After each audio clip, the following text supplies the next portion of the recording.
Setelah Hart melarikan diri jauh ke dalam hutan, ia memutuskan melatih tubuhnya agar menjadi seekor Tyrannosaurus Rex sejati. Setiap hari, latihan yang wajib ia lakukan adalah 1000 kali push-up, menanduk dinding 500 kali, 400 kali push-up satu tangan, memanjat tebing bolak-balik 20 kali, ditambah cara berjalan uniknya. Ia terus berlatih sampai tubuhnya roboh kelelahan di tanah. Berkat semua latihan itu, Hart mampu melawan seluruh kawanan Titanosauria seorang diri. Ia bergerak lincah di bawah kaki para dinosaurus raksasa itu, membuat mereka kebingungan dan saling bertabrakan. Pada akhirnya, satu persatu Titanosauria tumbang, hingga hanya tersisa seekor terakhir yang masih bertahan. Hart lalu melompat tinggi dan mengalahkan Titanosauria terakhir hanya dengan satu tendangan. Namun ia justru melepaskan anak Titanosauria yang dagingnya lebih empuk dan memilih memakan Titanosauria tua yang dagingnya paling keras. Terlihat bahwa Hart masih mempertahankan kebaikan hatinya seperti dulu. Namun Gonza dan kawanannya yang melihat Hart berhasil mendapatkan buruan tidak tinggal diam. Mereka segera merebut makanan milik Hart. Akan tetapi Hart tidak melawan. Ia malah mengejek ekor buntung milik Gonza akibat kejadian sebelumnya. Hal itu membuat Gonza marah besar. Tetapi saat ia hendak menghajar Hart langsung kabur tunggang langgang. Namun takdir selalu memiliki kemiripan yang mengejutkan. Suatu hari Hart menemukan sebuah telur dinosaurus. Saat ujung jarinya menyentuh telur itu dengan lembut, tiba-tiba telur itu menetas dan keluar seekor ankylosaurus kecil pemakan tumbuhan berwarna merah muda. Hart tanpa sadar berkata, "Kau terlihat sangat enak dimakan." Lalu bersiap membuka mulut untuk memakan si kecil. Namun ankylosaurus kecil itu langsung melompat ke tubuhnya sambil terus memanggil, "Ayah, ayah!" membuat Hart kebingungan. "Otou-san,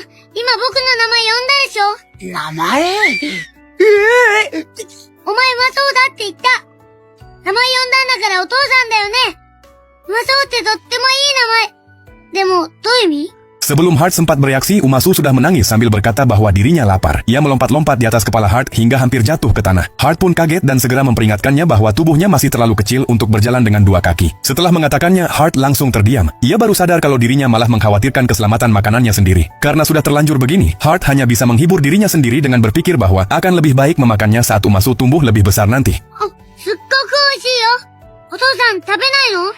草は硬くて苦手なんだ。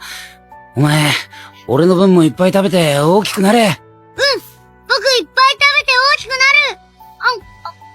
Malam harinya, Hart bermimpi dirinya memakan sang ibu. Ia langsung terbangun karena ketakutan dan buru-buru menyentuh perutnya. Untungnya itu hanya sekedar mimpi. Keesokan harinya, agar Umasu tidak melihat kejamnya perburuan. Setelah Umasu makan dan minum sampai kenyang, Hart meninggalkannya di semak-semak lalu pergi berburu sendirian. Namun baru sebentar ditinggal, Umasu sudah menjadi incaran seekor dinosaurus pemakan daging. お前うまそうだな。あれ、おじさんも僕を知ってるの?もちろん、お前くらいのはコリコリしてうまいからな。コリコリ?な